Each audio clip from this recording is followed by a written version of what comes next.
Suppose that you have just woken up from your sleep and someone comes into your room, asks you that what is the probability that there is going to be rainfall today? And okay, you're in sleep and you say, all right, perhaps 30% probability, right? So that's this is your answer when you have basically no data about what's happening outside. So you give an answer of 30%. After 5 minutes, you move on, you move out to your balcony, you see that, okay, there are some dark clouds in the sky, and you say, okay, well, there's a 90% chance of rainfall. So there's an increase in the probability of your answer, right? Um, and the reason you were able to actually give this 90% answer was the fact that you had more evidence. And for example, that if you went into your balcony and you saw that rainfall is already happening, well, in that scenario, your answer is 100%. There's a probability of 1 that there is going to be rainfall today because it's happening in front of you. Whereas, if there's like a very bright sunny day, it's very hot, and you're sweating outside in your balcony, maybe the probability is like 2%, 3%. So, what is precisely happening in all of these experiments is that the value that you deliver for the probability of the event that rainfall is going to happen on that day is really determined by the evidences that you already have. And Bayes' rule acts as a very strong machinery in order to actually factor in these evidences in order to compute probabilities in a very systematic fashion. So let us just see that how do we actually use Bayes' rule mathematically. I'm just going to erase all of this. So for example, that we have two events and we want to know how the first event is affected by the other event. So A and B are two events and I'm interested in computing the probability of the event A provided that B has already occurred, right? So if you notice, this is simply conditional probability, and the way we can figure out what is conditional probability is by a simple visual diagram. So for example, this is event A, this is event B, and this is my universe.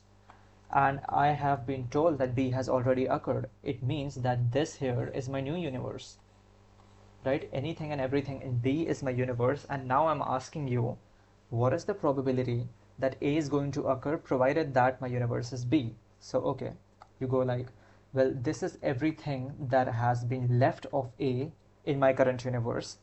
And all you have to ask is, what is the probability of A intersection B and the probability of your universe? And that's B.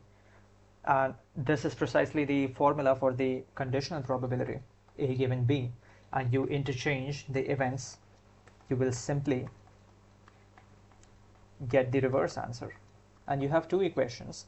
And in both these equations on the right hand side, you will see that A intersection B, B intersection A, they're really the same thing. So the numerator of the right hand side in both the equations is just the same quantity. So we can use a little bit of substitution and I can rewrite the probability of A intersection B using the second formula. I will compute this guy using the second equation, input it in the numerator of the first equation and get P of B given A multiplied by P of A divided by P of B. And this relation, this equation here is formally called as the Bayes rule. And you might be wondering that why should I even bother about it? Like, why is it so important? Well, sometimes it's just easier to compute what is the probability of B given A instead of actually trying to compute what is the probability of A given B. And these are the situations in which you really want to be applying Bayes' rule. And let's just see a practice problem to actually illustrate this. So for example, there you go, you can have a read. I would highly encourage you to pause the video and actually try to do it by yourself because all the information that you really need to solve this problem is already with you. Okay, so now let's go through the problem. So there's a family, they have two children, and it has been asked that what is the probability that both of them are girls, given that at least one of them is a girl. All right. So in symbols, if I try to write it, I'm asking what is the probability that we have two girls provided there is at least one girl. Okay, I'm just going to write at least in letters so that there is no confusion. At least one girl, right? So this is my event A, this is my event B. And if I directly apply the Bayes rule, what I will get is I will have to first reverse the events. So I have to ask what is the probability that the family has at least one girl.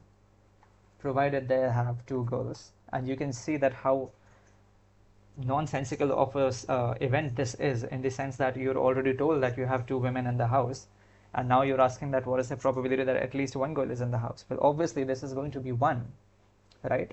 Both the children are women, and you know that. And when I factor out, when I put in the other two terms that are required, I have to find out what is the probability that both of them are going to be girls, and then I have to find out what is the probability that at least one of them is going to be a woman, right? This term evaluates to 1. Next, what I have to say is, what is the probability that both of them are girls? Well, there are only 4 possibilities, right? 2 boys, 1 boy girl, 1 girl boy, and 1 girl girl, right? And the reason that these two cases are different is because I'm assuming, you can assume, you may not assume, that one of them is younger than the other. So the two cases are actually different. So what is the probability that both of them are girls? Well, it's 1 by 4. What is the probability that at least one of them is a girl?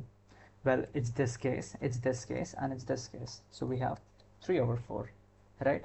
And this would evaluate to 1 by 3, and that's it. By Bayes' rule, you were able to compute about this event, about this probability. And if you simply use common sense to actually evaluate this probability, it would again turn out to be 1 over 3. The reason is that you have been given that there is at least one girl. So this guy over here, this first case, is not really a part of your universe, right? These are the only 3 cases that you honestly care about, right? And in those cases, you have to check that what is the probability of getting 2 girls. So, well, that's just one case out of 3 equally likely outcomes. So you get 1 by 3, right? So, well, this was some sort of an everyday example that we noticed here. Now what we want to see is that how can you apply Bayes' rule in, let's say, something as important as medical testing. So I'm going to show you the other example that I have considered, and promise me it looks more difficult than it actually is. All you have to do is read the problem carefully, read it patiently. Everything that is required to solve the problem is already with you. I encourage you to pause the video and actually attempt this. Okay, now let's go through it. So we have that in a certain city, a medical test is used to detect a rare disease. The disease affects 10% of the population. Okay, so 10% of the people are actually carrying that disease. So I'm just going to write whatever information I'm being faced with. The probability of carrying the disease is 10%, so 0.1. The test is designed to be quite effective, correctly identifying a person with the disease 80% of the time. What does it mean? The probability that you're going to test positive, given that you actually have the disease, is 80%. Well, in my opinion, that's not a very effective test, but well, it is reasonable. Like, out of 5 people who actually have the disease, 4 of them will be identified truthfully, right? They will actually get a positive result. And here's a con of the test. It has also a chance of giving a false positive result. What does it mean? It means that people who don't have the disease will also test positive, and that's bad. We don't want that. So what this guy is saying, that you are getting tested positive even if you don't have the disease. So this is an example of not in logic, right? So this is the probability of being tested positive given that you do not have the disease, and that is 20%. So that's 0.2. And recently it has been observed that the test produces a positive result 26% of the time overall, regardless of whether the person has the disease or not. So what this is essentially saying, the probability of any random person being tested positive, regardless of you having the disease or not, is going to be 26%. So that's 0.26. And I am interested in receiving, so what is the last line of the problem that is saying? If a person receives a positive result, what is the likelihood that they actually have the disease? What is the probability of you having the disease given that you tested positive? Because we have seen that this is not a perfect test, right? You can see that in this equation, the third one, people who don't even have the disease are getting tested positive. So it makes sense to really ask that what is the probability of you actually being infected given that you have a positive result? And you can use Bayes' theorem to do that. So what does Bayes' theorem tell you? Well, you invert the events. So you will figure out what is the probability of the fact that you got tested positive given that you had the disease, and that is something which we already have. the probability of the people who actually have the disease divided by the probability of being positive, of testing positive, right? Now this is something that we already have. This is 0.8. What is the probability of you having the disease? Well, that's 0.1. What is the probability of testing positive? And that's 0.26. And this is where you'll actually notice that you can compute this guy. We have 8 over 100 in the numerator. We have 26 over 100 in the denominator. And this turns out to be the probability of you actually having the disease even if you tested positive. So 8 out of 26 cases. Now you can see this is not a very good test, right?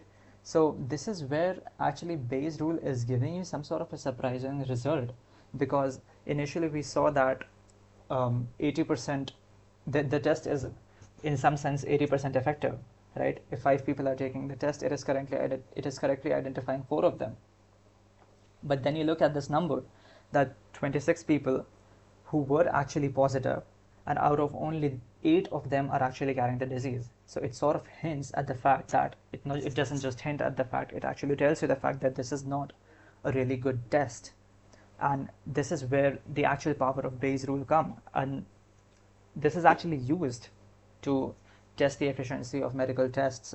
Bayes rule is actually a very important factor in medical science, and even in other areas of knowledge. Sometimes we use it in computer science. So for example, if you actually want to know that some email is spam, all the background mathematics is simply Bayes' theorem.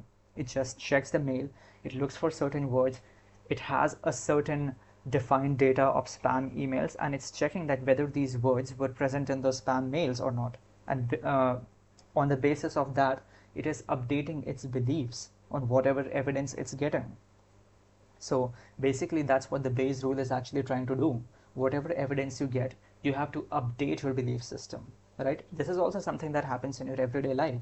You experience some things and your belief system changes, maybe it can happen in some sort of friendships, like maybe you experience some sort of a bad relationship, and that would completely change your your point of view about the world. And in other circumstances, like you saw in medical science. So Bayes rule again gives you a tool set, gives you some sort of a machinery to correctly model all of the evidences that you get and actually evaluate a perfect value of the probability of the event that you're interested in.